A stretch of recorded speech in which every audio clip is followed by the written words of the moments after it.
बाल परी की जादुई कंघी। रौनकपुर नामक गांव में काया नाम की एक बहुत ही शांत और सुशील लड़की अपनी माँ के साथ रहती थी। वैसे तो काया हर चीज में संपूर्ण थी, बस उसमें एक ही कमी थी, उसके सर पर बाल बहुत कम थे, जिस वजह से उसकी सारी सहेलियां उसका मजाक उड़ाया करती थी। एक दिन स्कूल में लंच के समय में सारे बच्चे ग्राउंड में खेल रहे थे। तभी उनके पास काया जाती है और कहती है, क्या मैं भी तुम लोगों के साथ खेल सकती हूँ? काया, तुम्हारे सर में तो बाल ही नहीं है। अगर तुम हमारे साथ खेलोगी तो कहीं तुम्हारे जैसे हमारे बाल भी ना हो जाए। अरे काया, तुम्हें देखकर तो लगता है तुम कुछ ही दिनों में गंजी ही हो जाओगी। इसी तरह से उसकी सहेलियां उसका खूब मजाक उड़ाती है, परंतु काया अपनी सहेलियों के उड़ाए गए मजाक को चुपचाप सुन लेती है, उन्हें कोई जवाब नहीं देती। पर काया को अंदर से बहुत दुख होता है, पर वो कर भी क्या सकती थी, इसलिए वो चुपचाप वहाँ से चली जाती है और अकेले बेंच पर बैठकर सभी बच्चों को खेलते हुए देखती है। इसी तरह एक दिन काया स्कूल से घर जा रही होती है, तभी उसे रास्ते में एक घायल चिड़िया मिलती है, जिसे आसमान से उड़ती हुई आ रही चील उसे खाना चाहती थी। ये देख काया तुरंत उस चिड़िया के पास जाती है और उस चील को डंडे से डराकर वहाँ से भगा देती है। चिड़िया दर्द से छटपटा रही थी। काया तुरंत उस चिड़िया को उठाकर अपने घर ले आती है और घर पर उसकी खूब अच्छे से खातिरदारी करती है। चिड़िया रानी, अब तुम बहुत जल्दी ठीक हो जाओगी, फिर तुम भी खुले आसमान में उड़ान भर सकोगी। तभी वो चिड़िया एक सुंदर परी में बदल जाती है, जिसे देख काया घबरा जाती है। डरो नहीं प्यारी बच्ची, मैं परीलोक की बाल परी हूँ। मैं परीलोक से यहाँ पृथ्वी लोक घूमने आई थी। तभी पाताल लोक के दुष्ट राक्षस शंभू की नजर मुझ पर पड़ गई और वो मुझे खाने के लिए मेरे पीछे पड़ गया। इसलिए अपनी जान बचाने के लिए मैं एक चिड़िया का रूप ले ली और वो एक चील का। प्यारी बच्ची, आज तुमने मेरी जान बचाई है। अगर आज तुम ना होती तो शायद वो दुष्ट राक्षस मुझे खा ही जाता।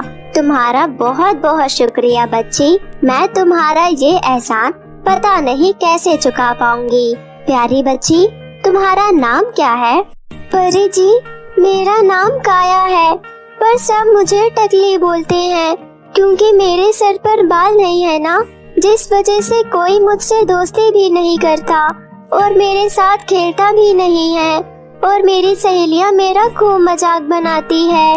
काया की बात सुनकर बाल परी मुस्कुराती है और बोलती है, अच्छा तुम्हारी ये समस्या है तो मैं तुम्हारी ये समस्या अभी चुटकियों में हल कर देती हूँ। क्या कहा? चुटकियों में? पर आप ऐसा क्या करेंगे बाल परी? मैं तुम्हारे बाल बहुत लंबे, काले और घने कर दूंगी। परी जी, अच्छा मजाक कर लेती हैं आप। भला बाल भी इतनी जल्दी आ जाता है क्या? बाल आने में तो सालों लग जाते हैं। अरे मेरी भोली सी प्यारी काया, ये लो, ये एक जादुई कंघी है। इस कंघी से तुम रोज अपने सर में कंघी करना और फिर देखना तुम्हारी सारी समस्या हल हो जाएगी। पर काया, कभी भी इस कंघी का उपयोग गलत इरादों से मत करना। इतना बोलकर बाल परी वो कंघी काया को दे देती है। काया, अब मेरे जाने का वक्त आ गया है। रानी परी मेरी चिंता कर रही होगी। मुझे परीलोक वापस लौटना होगा। इतना बोलकर परी काया से विदा लेकर परीलोक वापस लौट जाती है। काया परी से जादुई कंघी पाकर बहुत खुश होती है और शीशे के सामने जाकर उसे जैसे ही अपने सर में कंघी करती है, वैसे ही उसके सर पर बहुत ही काले, घने, बिल्कुल रेशम जैसे बाल आ जाते हैं और काया बहुत सुंदर दिखने लगती है। ये देख काया बहुत खुश होती है और खुशी खुशी अपनी माँ के पास जाती है। माँ, माँ, कहाँ हो तुम? ये देखो। अरे भाग्यवान, क्या हो गया? किस लिए पूरा घर सर पर उठा रखा है? अरे माँ, इधर आकर देखो तो सही। जैसे ही काया की माँ काया को देखती है वो दंग रह जाती है। अरे बेटी, तू इतनी सुंदर कैसे हो गई और तेरे इतने घने बाल कैसे आ गए? फिर काया अपनी माँ को बाल परी के बारे में सारी बातें बताती है। शुक्र है बाल परी का, जिसने मेरी बेटी की जिंदगी संवार दी। अगले दिन काया खुशी खुशी स्कूल जाती है।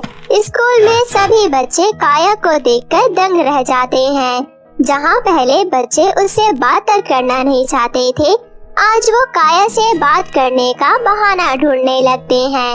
अब काया की बहुत सारी नई नई सहेलियाँ बन जाती है, जिनके साथ काया खूब खेलती है। ये सब देखकर प्रिया बहुत जलती है और सोचती है, आखिर इस टकले के इतने जल्दी बाल कैसे आ गए और ये इतनी सुंदर कैसे हो गई? मुझे पता लगाना होगा, ऐसे तो सारे बच्चे इसी में चिपक जाएंगे, मेरे पास तो कोई आएगा ही नहीं। एक दिन काया जब अपने जादुई कंघी से कंघी कर रही थी, जादुई कंघी, तुमने तो मेरी जिंदगी ही बदल दी, जिंदगी संवार दी, एक नई बहार दी, दुनिया ही बदल दी, तुम तो प्यारा सा चमत्कार हो। काया इधर खुशी से कंघी करते हुए गाना गा रही थी, उधर खिड़की से प्रिया ने उसकी सारी बातें सुन ली। अगले दिन जब काया घर पर नहीं थी, तभी प्रिया काया के घर गई और बोली, आंटी, काया किधर है? मुझे उसे अपनी नोटबुक लेनी है। बेटा, काया तो घर पर नहीं है। कोई बात नहीं आंटी, मैं उसके कमरे में जाकर खुद अपनी नोटबुक ले लेती हूँ। प्रिया अपनी नोटबुक का बहाना बनाकर मौका पाकर काया के कमरे में घुस जाती है और उसकी जादुई कंघी चुरा लेती है और वैसे ही उसकी जगह दूसरी कंघी रख देती है। उधर प्रिया जैसे ही उस जादुई कंघी से अपने बालों में कंघी करती है, वैसे ही उसके सारे बाल गायब हो जाते हैं और वो टकली हो जाती है। जब उसने आईने में अपने आप को देखा तो वो बहुत रोने लगती है।